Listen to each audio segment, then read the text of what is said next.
A cold or a flu is not what you think, my friend. You're not just catching a disease from someone filthy asshole who left his house sick. What really happens is actually super inspiring, but daunting as well. Let me fly towards my hands. So I just got over a cold myself, and every time it happens to me, I'm like, damn it, I'm not a good person. I'm not there yet. I'm not fully cleansed.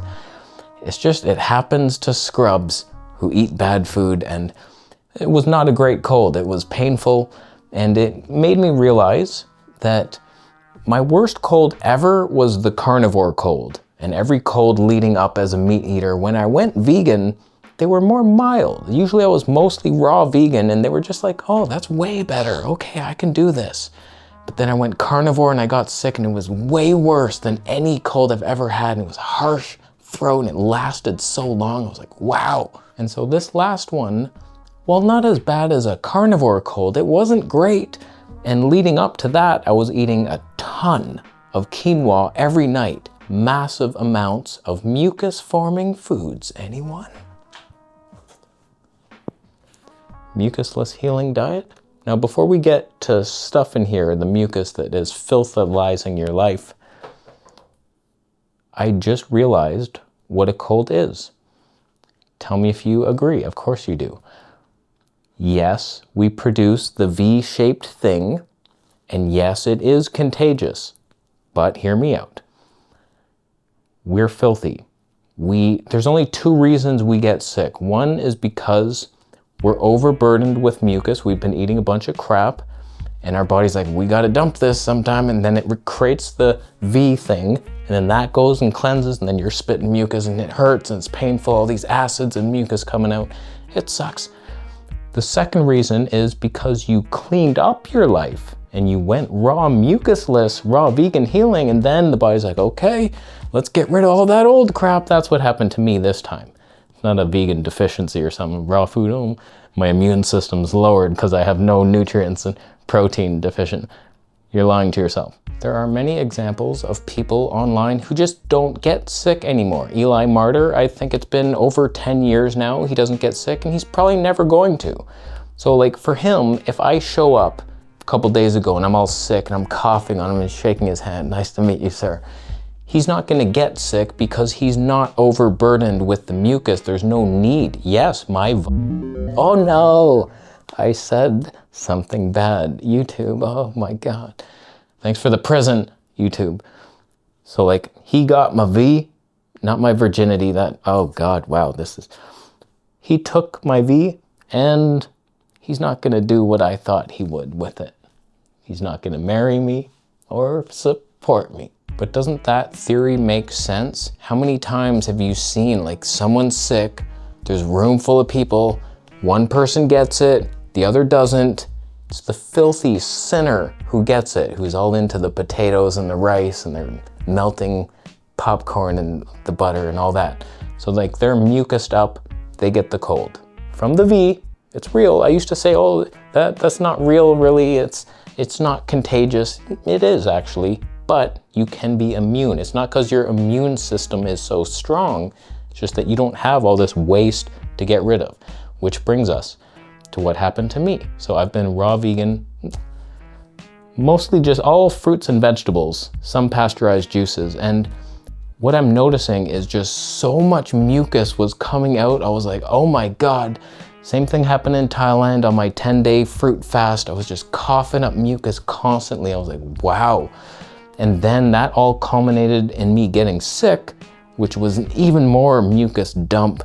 And now I'm still coughing it up, and I'm just like, wow, that quinoa, it's mucus forming. And then when you eat like almost 2 cups, which was raw, expanded, it's burdened, it's super mucus forming, almost as bad as meat in that amount.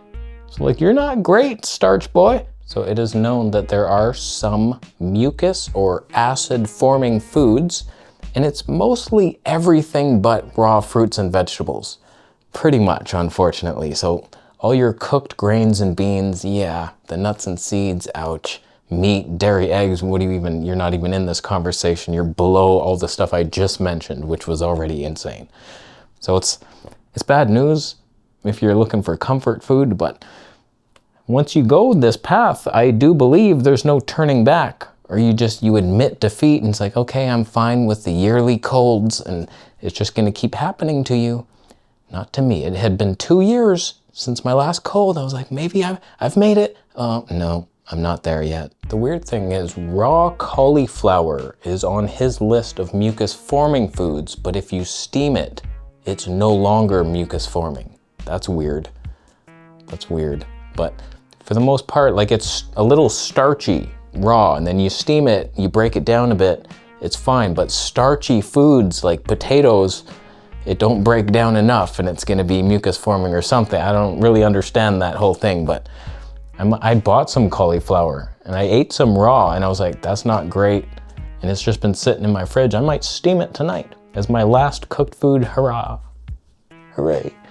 So like for the most part though, I'm just having fruits and vegetables. That's all. Like there's no most part to that. That's all I've eaten. Just some orange juice is my cooked food. Like I'm not kidding you when I say my dinner is plain broccoli with some plain kale and like just some tomatoes in there for fun. And I have some cucumbers sometimes and it's like really plain. Like we're not talking salads with a lemon dressing even, no avocados mashed in there. This is just like full on, highest level, no mucus forming whatsoever. I bought this giant heirloom tomato off this guy in my old neighborhood. He used to like bring out a stand and sell his tomatoes. It's all organic and I was shocked to see him still there like 10 years later. So I bought a bunch of tomatoes and then I realized tomatoes give me acne. Oh, you nightshade whore. I don't know why.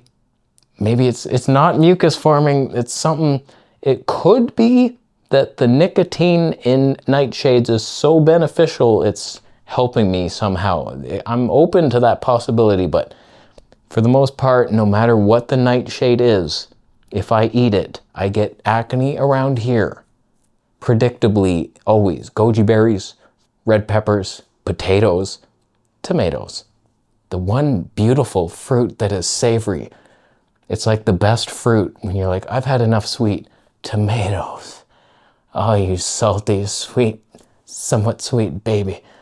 So juicy and love. But now I can't have them. So we're just working out those kinks.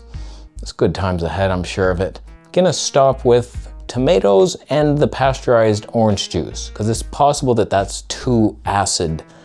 It could be. So we'll see what stops the acne. Something. I'm gonna have baby boy skin any second. It's so close I can feel it. It's coming. It's basically here. Just the odd, I don't know what happened down here. It's fine. I'll live. So, you're agreeing with that? Colds are caused by the V thing. They are contagious unless you're superhuman. Then you can go anywhere. It's like you're immune to anything. I want that. You agree? I would. Thumbs down. If your bastard child brought a cold home from school, oh God, just lock them up in the basement. You can see them coming. It's like, okay, you sick? Yeah, down around back. And then you throw sandwiches down. That's mucus forming. You're just perpetuating. You deserve the cold. I hope he throws some bread back. You're like, thanks, son. Oh no, the virus. I almost said it. I'll leave after Bitcoin comes to me. No one ever donates. It's sad. I don't know why I mention it. Subscribe for more than another thing.